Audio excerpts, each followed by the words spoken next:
आणि आता बघूयात आपण राज्यातली सगळ्यात मोठी घडामोड जी की इंडिया आघाडीची बैठक होते। उद्धव ठाकरे आणि शरद पवार पोहोचलेले आहेत। नमस्कार, जय महाराष्ट्र।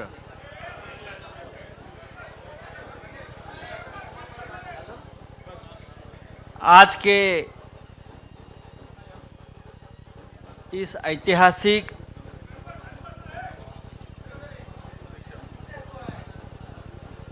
मीडिया मीट में आप सभी का स्वागत।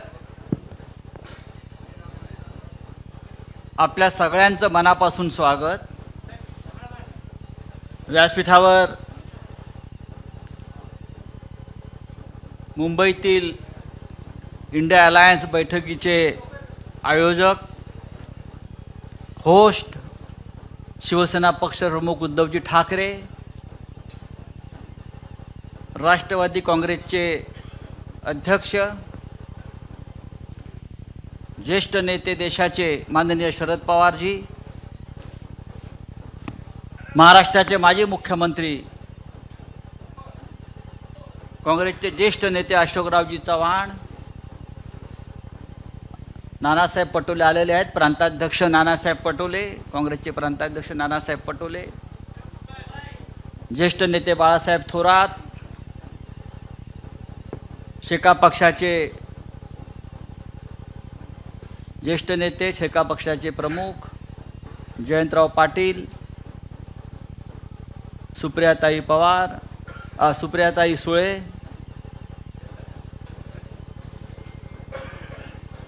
युवा सेनेचे अध्यक्ष श्री आदित्य ठाकरे आणि इथे उपस्थित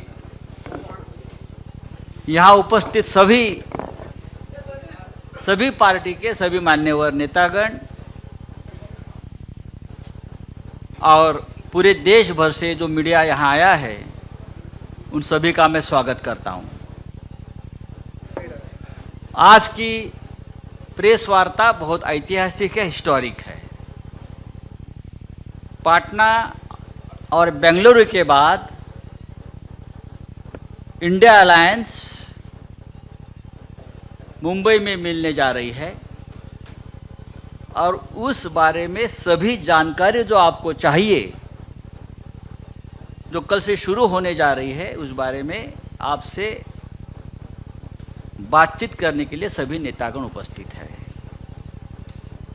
आपने देखा होगा कि मुंबई का पूरा माहौल इंडियामय हो गया है। पूरे देश में इंडिया की सिर्फ 3 बैठकें हो रही है, लेकिन ममता दीदी ने आज कहा है, जो ममता दीदी का भी आगमन हो रहा है, कि रसोई गैस 200 रुपया सस्ता हो गया। ये इंडिया की सिर्फ 2 बैठकों का कमाल है। लालू यादव जी कल निकले पटना से मुंबई के लिए, तब लालू जी को पूछा गया पत्रकारों से, लालू जी मुंबई में क्यों जा रहे हो? तो लालू जी ने कहा, मोदी जी के नरड़ी पर बैठने जा रहा हूं। ये कोई व्यक्तिगत लड़ाई नहीं, इसका मतलब है हम तानाशाही के खिलाफ लड़ने जा रहे हैं। कोई व्यक्तिगत लड़ाई नहीं, इसका मतलब है हम तानाशाही के खिलाफ लड़ने जा रहे हैं। और एक मुद्दा बहुत महत्वपूर्ण है। जैसे आदित्य जी आप बोल रहे थे, ये आज फिर एक बार चाइना अंदर घुस गई है, आक्रमण किया है अपने जमीन पर। लद्दाख में, अरुणाचल प्रदेश में। लेकिन जैसे जैसे हमारा इंडिया आगे बढ़ेगा, वैसे वैसे चाइना पीछे हटेगी। ये इंडिया की ताकत बनते जा रही है। आज उद्धव जी, शरद पवार साहब आपसे बातचीत तो जरूर करेंगे, लेकिन मैं आपको ये बताना चाहता हूं कि हम कल और परसों 31 अगस्त एंड 1 सितंबर के इंडिया मीट की पूरी तैयारी कर चुके हैं। सभी प्रमुख नेता, सभी प्रमुख दल जो पटना में थे, जो बेंगलोर में थे, वो मुंबई में आ रहे हैं। लालू यादव जी का आगमन हो गया है, डॉक्टर फारूक अब्दुल्ला जी का आगमन हो गया है, ममता बनर्जी का आगमन हो गया है। कल मल्लिकार्जुन खड़गे साहब, सोनिया जी, राहुल जी, सब प्रमुख नेता कल आ जाएंगे। अखिलेश जी आएंगे, नीतीश कुमार जी, अरविंद केजरीवाल जी, हेमंत सोरेन जी, ये सभी मुख्यमंत्री, 6 राज्यों के मुख्यमंत्री यहां, स्टालिन साहब, 6 राज्यों के मुख्यमंत्री और सभी नेतागण आएंगे। आपके मन में जो भी प्रश्न है, जो भी शंकाएं हैं, उस बारे में आप सवाल पूछ सकते हैं, लेकिन मैं आपको एक विनती करूंगा कि ये प्रेस कॉन्फ्रेंस ज्यादा लंबा मत खींचिए। जो काम की बात है वो करिए। और अब मैं नाना पटोले जी को अपनी बात रखने के लिए आमंत्रित करता हूं।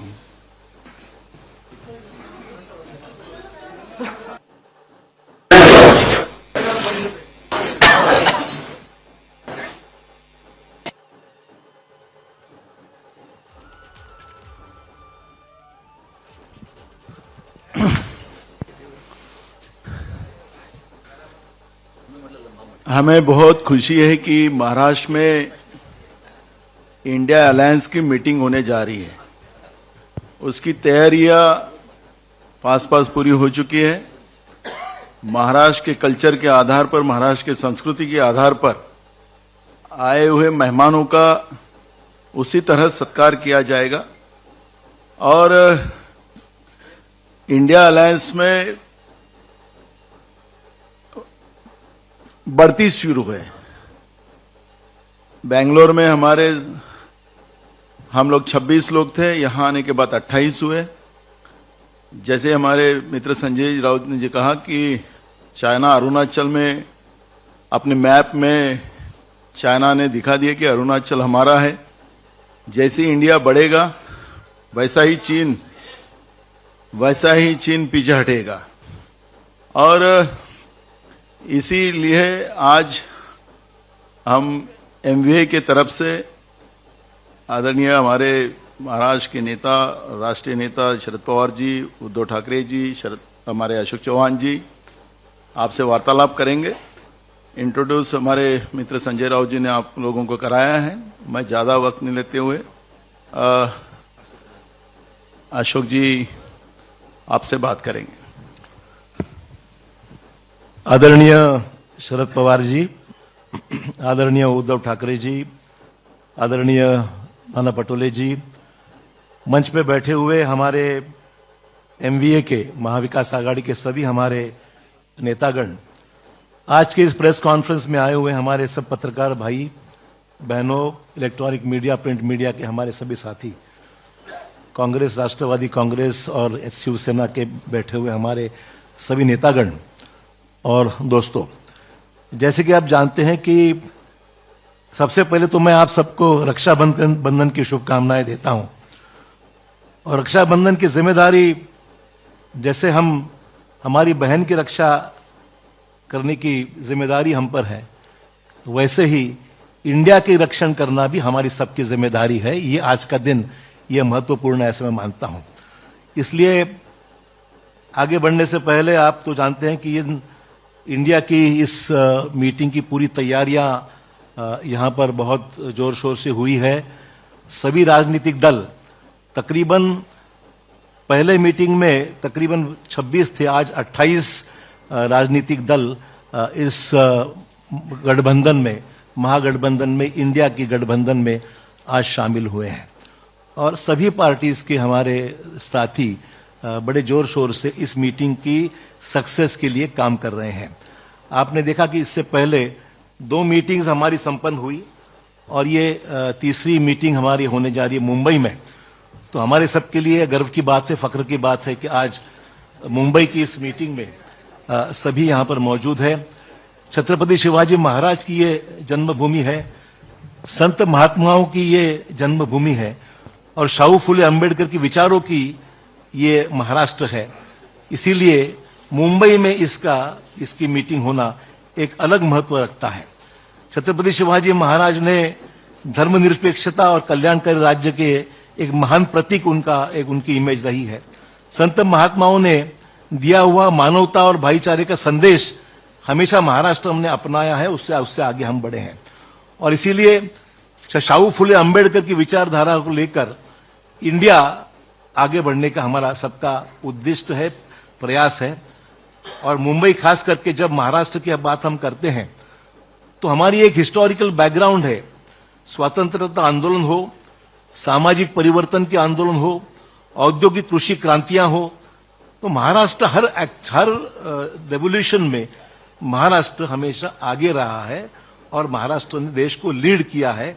और राजनीतिक क्रांतियां भी जो जितनी हुई है वो मुंबई और महाराष्ट्र उसका एक केंद्र रह चुका है। दोस्तों, आज सबसे अहम मसले हमारे सामने हैं जो हम देखते हैं कि महंगाई, बेरोजगारी जैसे मुद्दे पे हम लोग आवाज हमेशा उठाते आ रहे हैं। सभी राजनीतिक दल, आज आपने देखा कि अगर पिछला इतिहास हम देखेंगे तो 2019 की जो चुनाव हुए थे उसमें ये सभी महागठबंधन में जितनी हमारी साथी पार्टीज शामिल हुई है, सबने मिलकर 23 करोड़ 40 लाख वोट्स लोगों ने उनको दिए थे 2019 के चुनाव में। और बीजेपी को उस चुनाव में 22 करोड़ 90 लाख वोट मिले थे। तो आप समझ सकते हैं कि इंडिया में शामिल हुए जितने पार्टी, सिर्फ एक ही बात थी कि अलग अलग होने से वोटों का बंटवारा हुआ और 23 करोड़ वोट मिलने के बावजूद भी भाजपा 22 करोड़ वोटों से वो देश में अपनी ताकत बना सके। आज इंडिया के इस गठबंधन में 11 चीफ मिनिस्टर शामिल हैं, जो बाकी जिन्होंने भाजपा ने तोड़ मरोड़ की सरकार जहां गिराई वो छोड़कर बात कर रहा हूं कि 11 चीफ मिनिस्टर्स हमारी इस गठबंधन में शामिल है। आपने देखा कि मध्य प्रदेश, गोवा, महाराष्ट्र जैसे राज्य को भी तोड़ने का काम भाजपा ने किया है। पर आपने देखा कि कर्नाटक में तोड़ने के बावजूद दोबारा वहां पर ज्यादा अक्सरियत से हमारी सरकार वहां पर कर्नाटक में लोगों ने चुन के दी है। और मुझे पूरी उम्मीद है कि इंडिया के इस माहौल से आज जो भी हम कोशिश कर रहे हैं, महाराष्ट्र में हमारे सरकार तोड़ने के बावजूद भी महाराष्ट्र में दोबारा हमारी सरकार, हमारी एमवीए की और अन्य साथियों को मिलकर हम स्थापित करेंगे, ऐसे पूरी उम्मीद दोस्तों हमको है।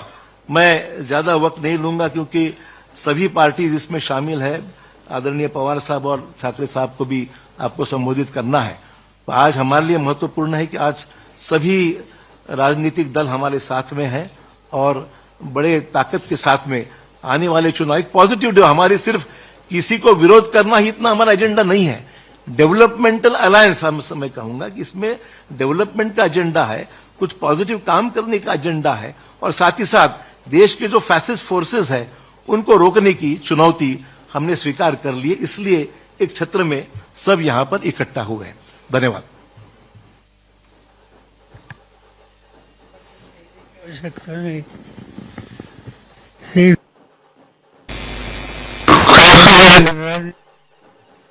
इसमें शामिल जो होने वाले हैं वो 28 है, 28, और उनके प्रतिनिधि कल के मीटिंग के जो मौजूद रहेगी, इनका नंबर 63 है। तो 63 प्रतिनिधि, 28 पॉलिटिकल पार्टी, इनका ये सम्मेलन कल से परसों से शुरू होगा।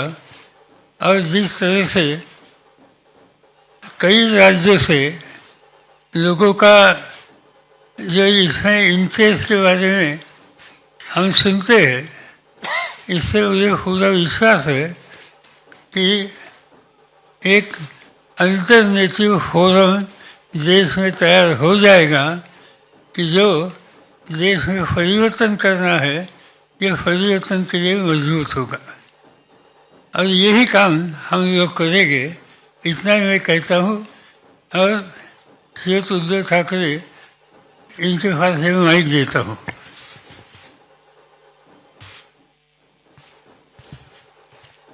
आदरणीय पवार साहेब, व्यासपीठावर माझ्यासोबत बसलेले सर्वच माझे मान्यवर सहकारी आणि पत्रकार आणि तिन्ही पक्षाच्या पदाधिकारी बांधवांनो आणि भगिनींनो, मराठी आणि हिंदी दोन्ही भाषांमध्ये बोलणार आहे.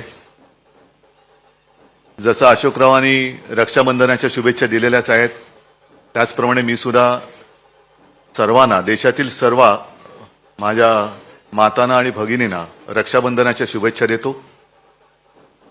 आणि रक्षाबंधन केवळ एका दिवसासाठी असायला नको. राज्यकर्ता म्हटल्यानंतर आपल्या कारभारातला प्रत्येक दिवस हा महिला सुरक्षित राहण्यासाठी वापरला गेला पाहिजे. महिलांना आपल्या देशात सुरक्षित वाटलं पाहिजे, असा राज्यकारभार करायला पाहिजे, असं शासन असलं पाहिजे. दुर्दैवाने तसं शासन आज तरी आपल्या देशात आणि राज्यामध्ये दिसत नाहीये. मधल्या काळामध्ये मी त्याच्यावरती भाष्यही केलं होतं. 1-2-3 दिवसापूर्वी माझी हिंगोलीत सभा झाली, त्याही सभेत बोललो होतो. कारण मी बातमी वाचली होती की खास करून भारतीय जनता पक्षाच्या कार्यकर्त्यांना सांगितलं गेलं होतं की मुस्लिम महिलांकडनं राखी बांधा, आणि तोच धागा म्हणजे रक्षाबंधनाचा धागा वेगळा आणि या बातमीचा धागा वेगळा. मी असं म्हटलं होतं की सुरुवात करायची असेल तर बिल्किस बानूकडनं करा. आणि मणिपूरमध्ये या 2 महिलांची धिंड ज्या पद्धतीने काढली गेली, ज्याप्रमाणे आपल्या महिला कुस्तीपटू तिकडे दिल्लीत बसल्या असताना त्यांच्याकडे दुर्लक्ष केलं गेलं, तर या सगळ्या महिलांना सुरक्षित वाटावं असं सरकार आणण्यासाठी म्हणून आम्ही सगळे एकत्र आलेलो आहोत. और आप सभी तो जानते हैं कि पूरे देश को अपना परिवार मानने वाले सारे लोग जो देशप्रेमी हैं, मैंने पहली मीटिंग में कहा था कि मैं विपक्ष ये शब्द मानता नहीं हूं. हम इकट्ठा आए हैं अपने देश की रक्षा करने के लिए. रक्षाबंधन देश की रक्षा, भारत माता की रक्षा करने के लिए हम इकट्ठा आए हैं. और साथ ही साथ तानाशाही के खिलाफ तो हम हैं, जुमलेबाजी के खिलाफ हम हैं. संजय राउत जी ने जैसे कहा कि हमारी तीसरी मीटिंग होने जा रही है और आज ही गैस सिलेंडर के दाम 200 रुपए से कम हो गए. शायद मुझे ऐसे लगता है कि जैसे जैसे इंडिया आगे बढ़ेगा, एक दिन ऐसे आएगा कि आज की सरकार गैस सिलेंडर फ्री में दे देगी, सबको फ्री. क्योंकि वो सरकार अभी गॅस पर है, सरकारच गॅसवरती आहे. आणि त्याच्यामुळे सिलेंडरचे भाव जर का कमी केले असतील तर मला काय त्याच्यात आश्चर्य वाटत नाही. 9 साल हो गए, आज तक कभी बहनों की याद आई नहीं थी. आज अचानक बहनों की याद आ गई और रक्षाबंधन की गिफ्ट दी गई. क्यों 9 साल रक्षाबंधन हुआ नहीं था क्या? भाऊबीज काय 9 वर्षात झाली नव्हती. पण ह्या सगळ्या गोष्टी अब ये पब्लिक है, सब जानती है. ये पब्लिक है, सब जानती है. और कुछ भी करे तो अभी उनको बचाने वाला कोई नहीं है. आज जैसे हम आपके सामने इंडिया की मीटिंग करने जा रहे हैं कल और परसों, मुझे अभी नाना जी ने बताया कि वो भी लोग कुछ करने जा रहे हैं, महायुति की बैठक करो. लेकिन उस बैठक में सिर्फ हमारा विरोध नहीं करना. जो काश्तकार आज संकट में है, मैं खुद गया था और अब पूरे आप ही के माध्यम से मैं न्यूज पढ़ता हूं, देखता हूं. पूरे महाराष्ट्र में सूखे जैसी स्थिति है. क्या कर रही है अपने राज्य की सरकार, क्या कर रहे हैं अपने प्रधानमंत्री जी? आएंगे कुछ ना कुछ एक भूल भुलैया दिखाकर चले जाएंगे, इससे कुछ होने वाला नहीं. अगर अच्छा काम करना है तो जब कोई संकट में होता है तब ही उसको मदद की आवश्यकता होती है, और उस वक्त जो मदद की जाती है वही मदद वो पूरे जिंदगी भर याद रखता है. और इसलिए ज्यादा लंबी बात मैं भी नहीं करना चाहता हूं. बाकी सारी बातें तो हम पूरे विस्तार से परसों करने ही वाले हैं, परसों वापस हम मिलने वाले हैं. लेकिन इतना ही मैं कहूंगा कि हम जितने सारे लोग, हां हमारी विचारधारा अलग अलग है, जरूर है, लेकिन उद्देश्य एक है, वो हमारे देश की रक्षा करना, संविधान की रक्षा करना. और फिर से दोबारा अपने देश में तानाशाही, अगर मैं कहूं आजादी की जंग जो हुई थी, अशोक जी आपने जो बात कही ये बात सच है कि चले जाओ, मला वाटतं आपल्या मुंबईतच सुरुवात झाली होती गवालिया टँक. तर चले जाओ क्यों, किसको? ब्रिटिश भी तो विकास कर ही रहे थे ना. अगर उनको भगाते नहीं हम लोग, पूरी ताकत रस्ते पे नहीं उतरती तो ब्रिटिश भी तो विकास कर ही रहे थे.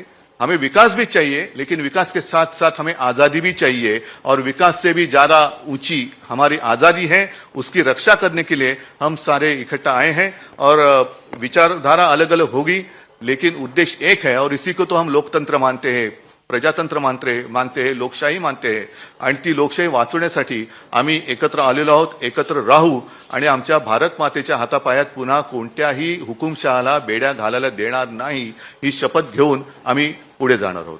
धन्यवाद.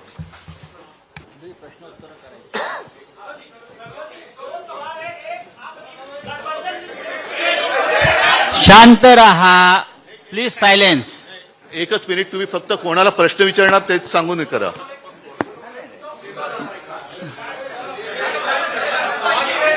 Hello sir. देखिए- उद्धव जी दो सवाल है मेरे. एक, गठबंधन से जुड़े किन मुद्दों पर आपकी चर्चा होगी, गठबंधन से जुड़े. दूसरा, सारी बातें अभी कहूं तो फिर कल की मीटिंग की आवश्यकता क्या है? संयोजक कौन होंगे उसको लेकर क्लैरिटी, क्या उस पर फैसला हो जाएगा इस बैठक में? संयोजक कौन होंगे इंडिया सारी गठबंधन? बातें आपको, जैसे मैंने कहा कि विस्तार से परसों आपके अरे सामने ठहरो, की उनका जाएगी, होने दो. क्योंकि ये सारे जो मामले हैं वो देश के लिए है. हमारे कोई काय त्याला म्हणतात खासगी गोष्टी काही आम्ही त्याच्यात करायला आलेलो नाही आहोत. देशाच्या गोष्टी आहेत, आणि हा देश आमचा परिवार आहे, हो, हे देश आमचं कुटुंब आहे, आणि म्हणून आम्ही एकत्र आलेलो आहोत. गठबंधन के कई साथी कह रहे हैं कि हमारी पार्टी के नेता प्रधानमंत्री बनेंगे. एक अरे त्यांना विचारू दे. अरे एक मिनिट, त्यांना विचारू दे ना. रुको.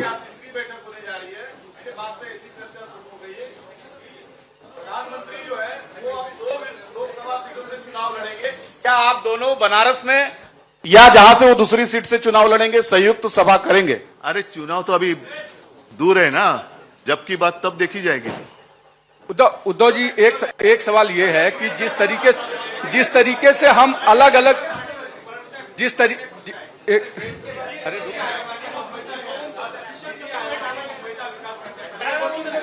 हा महत्वाचा प्रश्न आहे.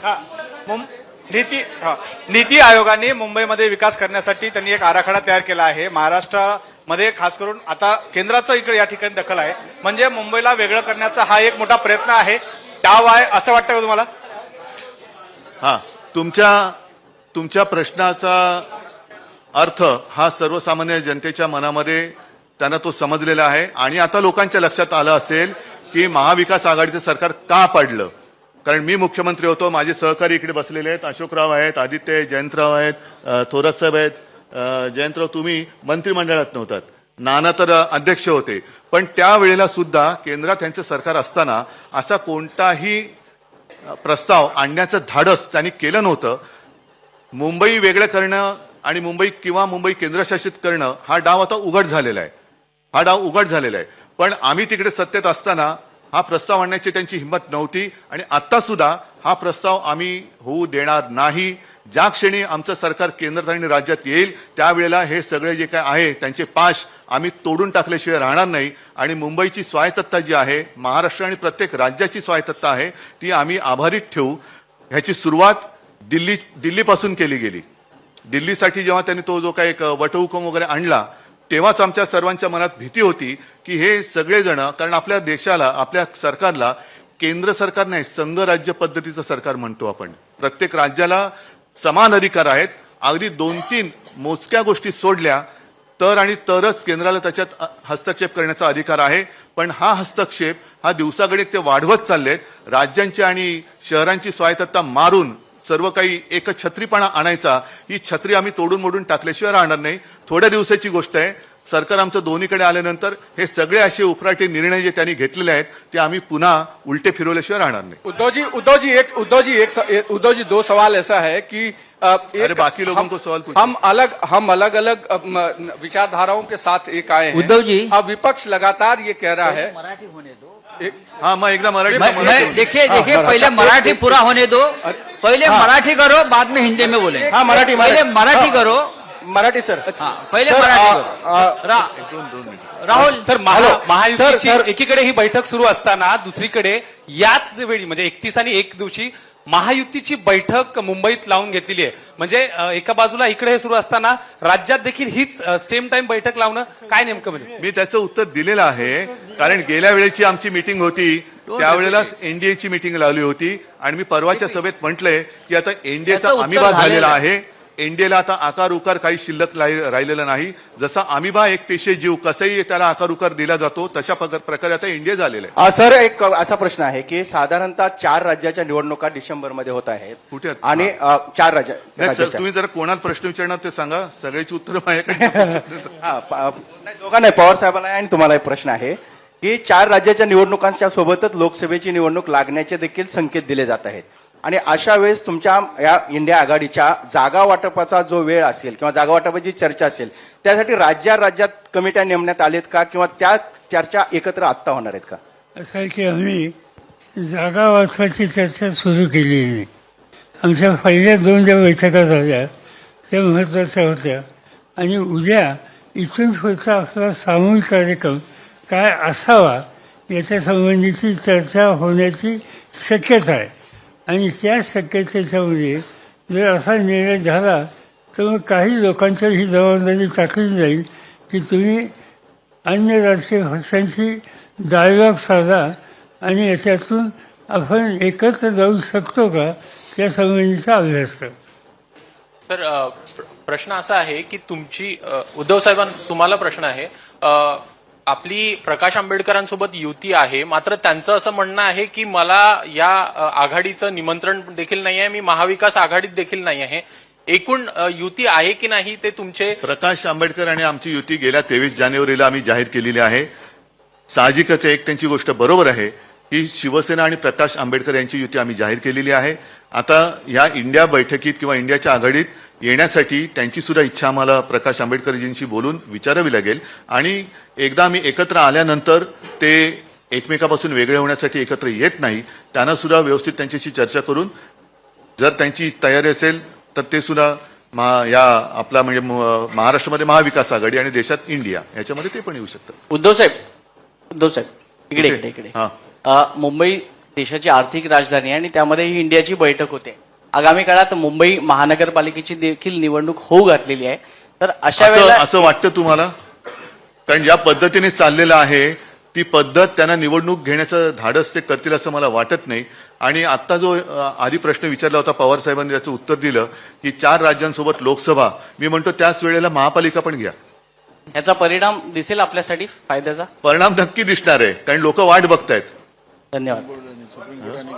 आणि पवार साहेब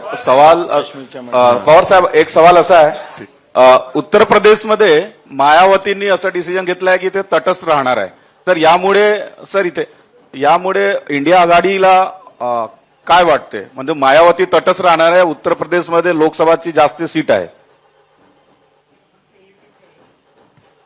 की मायावतीजी नक्की कोणाच्यावर एकत्रित जाण्याची भूमिका घेणार आहेत.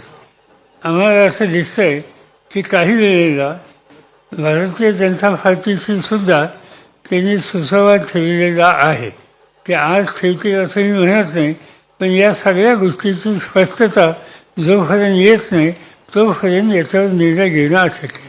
पवार साहेब एक मिनिट त्यांना विचारतो. नाही होऊ दे. एक सवाल ये है कि पवार साहब आपसे और उद्धव जी आपसे दोनों लोगों से, क्योंकि ये अलग अलग विचारधाराओं का अलायंस है, तो ऐसे में इस पूरे चीजों को जब आगे बढ़ेगा तो एक कोऑर्डिनेशन कमेटी की जरूरत पड़ेगी क्योंकि ये लगातार चल रहा है. तो उसको लेकर क्या संयोजन समिति अलग से बनाई जाएगी? और दूसरा सवाल यह है कि विपक्ष जो सरकार में बैठे लोग हैं वो लगातार आप लोगों पर कह रहे हैं कि अभी तक कोई चेहरा आप लोग तय नहीं कर पा रहे हैं, तो प्रधानमंत्री पद का उम्मीदवार कैसे तय कर लेंगे? बात ऐसी है कि अलग अलग पार्टीज है, ये बात सच है, मगर बैठ कर डिस्कस करके मिनिमम कॉमन प्रोग्राम हम तैयार कर सकते हैं और मिनिमम एग्रीड प्रोग्राम इसके आधारित हम आगे जा सकते हैं. पवार साहेब इंडियाच्या नहीं एक ही मिनट. जो दूसरा सवाल आपने पूछा, हमारे पास प्रधानमंत्री बनने के लिए चॉइस बहुत है. सवाल यह है कि भाजपा के पास और चॉइस क्या है? जो 10 साल बैठे थे उन्होंने क्या किया सब लोग देख रहे हैं, सब लोगों ने उनका अनुभव लिया है। अब बीजेपी के सामने सवाल है कि अरे अभी चुनाव जीतना है, क्योंकि कर्नाटक में तो देखा आपने कोई कामयाबी हासिल नहीं हुई। बजरंग बली भी लाना पड़ा उनको, लेकिन तो भी बजरंग बली ने उनको आशीर्वाद नहीं दिए। तो अब उनके सामने सवाल है कि चॉइस क्या है, क्या कौन बनेगा जो करोड़पति ने साहेब एक दोन प्रश्न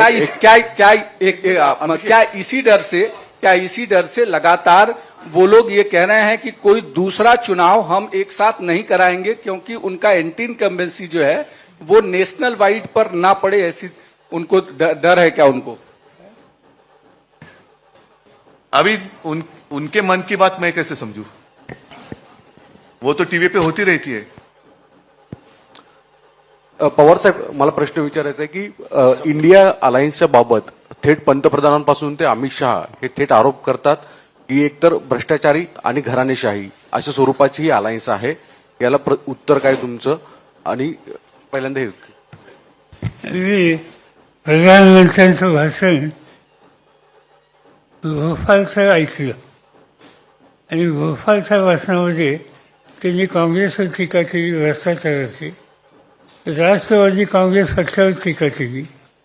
राष्ट्रवादी काँग्रेस पक्षावर टीका करत असताना त्यांनी राज्य सहकारी बँक आणि इरिगेशन घोटाळा या दोन गोष्टी कटाक्षाने त्यांनी सांगितल्या।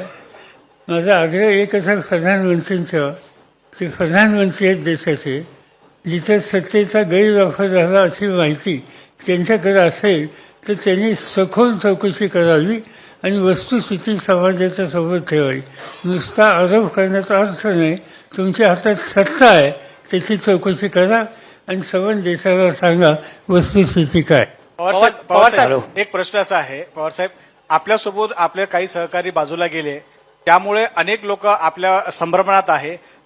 जे काही पार्ट्याज आहेत देशभरामधले त्यांचाही संशय आहेत की पवार साहेब आमच्यासोबत आहेत आणि त्यांचे काही सहकारी भाजपसोबत आहे। हा संभ्रम मोठा आहे, लोकांमध्ये आहे, कार्यकर्त्यांमध्ये आहे। काही संभ्रम नाही, या लोकांना त्यांची जागा उद्याच्याला या राज्याचे मतदार दाखवतील। अजिबात स्पष्टता आमच्या सगळ्या हितचिंतकांच्या मध्ये आहे। दिनेश पवार साहब, दो सवाल है। असदुद्दीन ओवैसी, सवाल ये है कि आपने तो कह दिया कि संभ्रम नहीं है, भ्रम नहीं है, लेकिन कांग्रेस और शिवसेना के नेता कहते आए हैं कि लगातार भ्रम बना हुआ है। आज की जो पत्रकार परिषद है ना, वो इंडिया के बारे में है, अपने देश के बारे में है। कोऑर्डिनेशन हम लोग तो मिलते रहते, उस वक्त ये सारे सवाल जवाब हो सकते हैं। पवार साहेब प्रश्न असा आहे, पवार साहेब आपण सगळ्या विरोधी पक्ष, सगळ्या पक्षांना आपण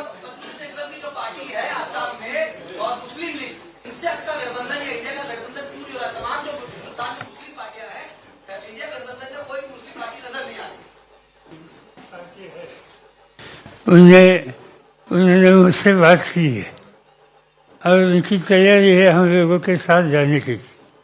तो ये कोई अकेला इस पर डिसीजन ले नहीं सकता, इस पर कांग्रेस के साथ बात करनी होगी, उद्धव जी के नेतृत्व वाली शिवसेना के साथ बातचीत करनी होगी और इस पर कलेक्टिव डिसीजन होगा। जब तक कलेक्टिव डिसीजन होता नहीं तब तक इन लोगों का जो सुझाव है इसको स्वीकार करना हमें मुश्किल है। क्या ओवैसी साहब और बीआरएस को लेकर बातचीत चल रही है आपकी? उद्धव जी, पवार साहब, क्या आज चूंकि बातचीत इंडिया बैठक की होगी, मैं एक सवाल ये जानना चाहता हूं कि कन्वेयर को लेकर के, संयोजक को लेकर के जो चर्चा चल रही थी, बताया ये जा रहा है, क्लैरिटी हम चाहते हैं। कांग्रेस से कहती कि हम टीएमसी और दूसरे नेताओं के अंडर में काम नहीं कर सकते, दूसरी पार्टी कहती हम कांग्रेस का कन्वेयर एक्सेप्ट नहीं कर सकते। सुनो एक मिनट, इस सारे बातों का जवाब आपको मिल जाएगा, लेकिन एक बात आपको ध्यान में रखना चाहिए। शायद मैंने आज एनडीए का संयोजक कौन है मुझे तो पता नहीं, आपके पास अगर जानकारी होगी तो आप दे दीजिए। उद्धव जी, पवार साहेब दोन प्रश्न। पवार साहेब, या बीआरएस में अकाली दल आणि ओवैसी यांना पिछले बैठक में ये कहा गया था कि एक कमेटी बनाई जाएगी, कोऑर्डिनेशन कमेटी बनाई जाएगी। संयोजक पिछली बैठक में तय हुआ था कि मुंबई के बैठक में एक कोऑर्डिनेशन कमेटी बनाई जाएगी सभी लोगों की, या फिर संयोजक जो है उस पर चर्चा होगी। क्या ये दोनों मुद्दे होंगे जो अलग अलग नाम और आ रहे, कोई संयोजक चुना जाएगा? एक पहला सवाल है। नहीं, इसलिए तो मैंने पहले शुरुआत में कहा ना कि परसों हम दोबारा मिल रहे हैं और उस वक्त कल और परसों जितनी सारी बातें होगी आपके माध्यम से पूरी जनता, देश की जनता के लिए हम सबके सामने रखेंगे. उद्धव साहेब मुझे लगता है पहिला प्रश्न तुमच्यासाठी आहे. उद्धव साहेब पहिला प्रश्न तुमच्यासाठी आहे. तुम्ही मगाशी म्हणालात की इंडियाची बैठक आहे, इंडियाच्या विषयावरती बोललं पाहिजे. आज सगळे एकत्र आहेत, पण सातत्यानं सामनामधून शरद पवार आणि अजित पवार यांच्यावरती सातत्याने टीका केली जाते. हा विसंवाद का आहे की कुठेतरी सतत टीका होते आणि तुम्ही जेव्हा आम्ही आमचं वैशिष्ट्य आहे ज्यांच्यासोबत असतो त्यांच्यावर टीका करतो. आणि दुसरा पवार साहेब दुसरा प्रश्न असा आहे की साधी गोष्ट आहे,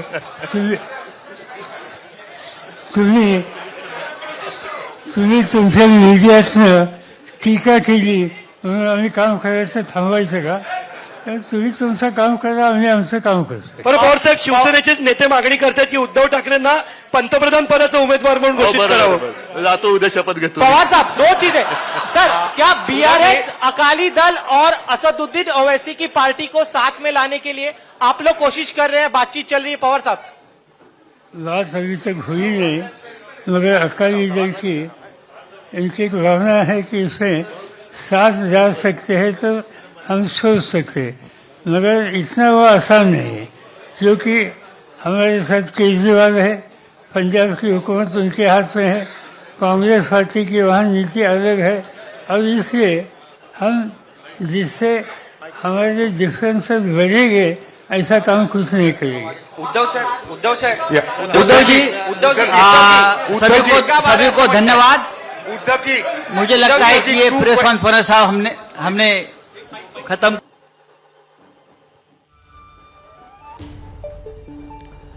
उद्यापासून 2 दिवस इंडिया आघाडीची बैठक होणार आहे आणि यामध्ये इंडिया आघाडीचा चेहरा नेमका कोण असेल, समन्वयक कोण असेल यावर शिक्कामोर्तब होईल, एकमत होईल. उद्याच्या बैठकीत चर्चांती. शरद पवार, उद्धव ठाकरे आताच्या पत्रकार परिषदेला उपस्थित आहेत. नाना पटोले आहेत, काँग्रेसकडून बाळासाहेब थोरात, त्याचबरोबर अशोक चव्हाण आहेत. राष्ट्रवादी काँग्रेसकडून सुप्रियाताई, शरद पवार, जयंत पाटील हे नेते देखील आता उपस्थित आहेत. महाविकास आघाडीने ही पत्रकार परिषद घेतलेली आहे. आयोजनाची या बैठकीच्या जबाबदारी आहे महाविकास आघाडीतल्या तिन्ही प्रमुख पक्षांवर. आदित्य ठाकरे सुद्धा या बैठकीला उपस्थित आहेत.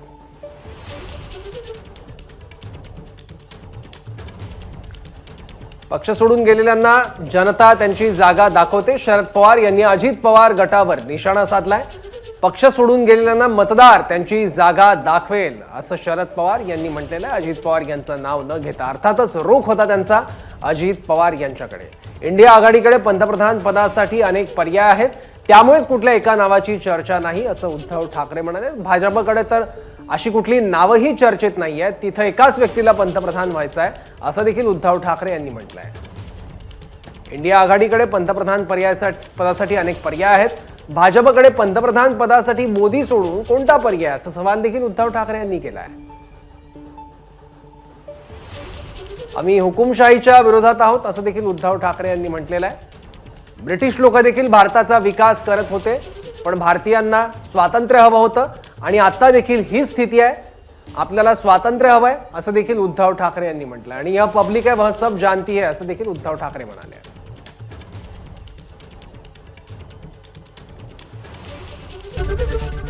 एबीपी माझा, उघडा डोळे बघा नीट.